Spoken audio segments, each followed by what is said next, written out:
Maggie Mulhern from Modern Salon TV. I am here with the fabulous JP. We're here at the beauty pitch, and you just did an amazing job up there. Congratulations. Yeah, you're too kind. Thank you very much. But it's kind of nice to be here, and I think lend a helping hand. When they had called me, JP, would you show up? Mark Cuban, your friend's going to be there. And it's all about entrepreneurs, helping them out, maybe making suggestions to new ones on how to make their product better, things to think about. And you got an audience of hairdressers out there, about 1,500.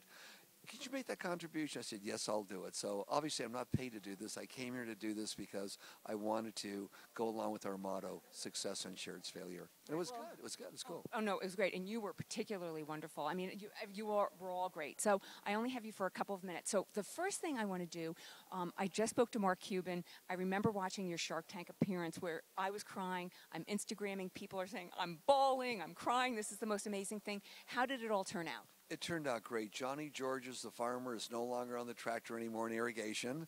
He now has an office. He has an assistant. He has a salesperson out there in the field, and they're selling a lot of tree teepees, and the timing couldn't be any better. With all the droughts going on in various states, you save almost 3,000% on water. He's doing really, really good. He's already sold to 3 different countries and is now going to focus more on California that really needs some water protection. He's doing good. He's a happy boy. Well, and he should be, but I mean, you were just so wonderful on that. And what I said to Mark is, he was so frustrated when you just gave him everything he wanted. You didn't negotiate, that you weren't playing the game, but you did the right thing. Yeah, and we were so proud of you as an industry, so proud to be part of your world. There was no need. Even though he was overvalued his business, this guy deserved to get exactly what he wants. He's a farmer. Americans need more farmers than people having that shot. So I thought, why grind him down for a few $1,000s? Let me give him exactly what he wants. I'm going to be a darn good partner with him and make it happen, which is a little different what they normally maybe do on Shark Tank. But this one time, boy, that farmer deserved it. And I think it was a good message for America. You could sometimes get what you want. Yeah, if you guys get a chance, you have to see that piece. It was just so wonderful. Okay, so you were wonderful out there when you spoke to this crowd, and you said that it's easier to get into the business these days. Could you please elaborate on that? You bet. When I first entered the beauty industry, there were a lot of huge companies, many more than there are today.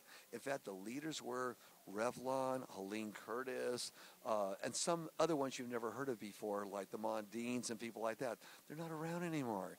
There was a lot more companies, a lot more distributors, a lot more competition, much more difficult to get into. Today, it's more streamlined.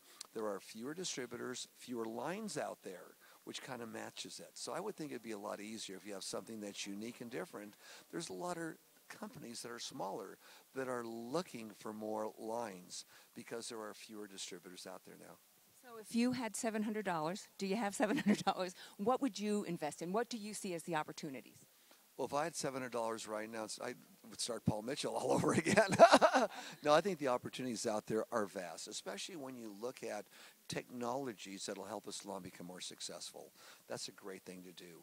Also, technologies that bring more customers in there, like Beauty Now. They have that technology that brings more customers in your salon and fills up those appointment books. And that's all through technology, and I would look more into technology. Well, yeah, and one thing I just want to say to the Paul Mitchell community, the people I've met are just so devoted, not just to you, but to the whole culture. What would you say about that to a salon and to any other business starting up? How do you develop such a profound culture? Sure. We defined what our business is. Our business is beauty salons. Our business is, what are salons all about? Peace, love, happiness, making people beautiful. So what we do is, in our own environment, we have to be happy with one another. We don't have bosses at John Paul Mitchell Systems. We have leaders that create other leaders there. And we like what we do. We love the industry that we're in right now. And we're going to be in this industry indefinitely. That means way beyond my bones turning to dust. And everyone knows that. So we know the customer is the salon and the stylist. What we've got to do is make them successful, or we won't be successful and have longevity. And everyone feels good about it. They're happy about it. And Maggie, you've been in this industry for a while.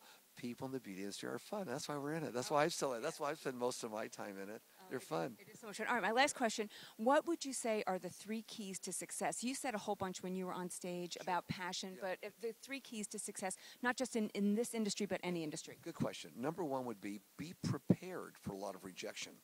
If you're prepared for it, whether people say no or tell you your idea isn't any good, if you're prepared for it, it's not going to hurt you and you'll go on. Also, make sure your product or your service is the highest quality possible so you could be in the reorder business, not the selling business. Third thing would be successful people do what other successful people or unsuccessful people don't want to do. In other words, work those extra hours. Don't give up that extra time. Have your passion into it and keep going with conviction, happiness, and a positive mental attitude. That's so And when you great. can finally afford to advertise, go to Modern. Oh, we like that. Want to say that again? When you can finally, that's what we did. When we could finally afford to advertise, we ran a quarter-page ad in Modern. Oh, we love that. Oh, that's so great. Well, thank you for that. Thank you for all the time you've given to the industry and everything you've done. You're just fantastic. It's so nice spending time with you. Thanks, Maggie. I'll see you. All right. See you. Bye.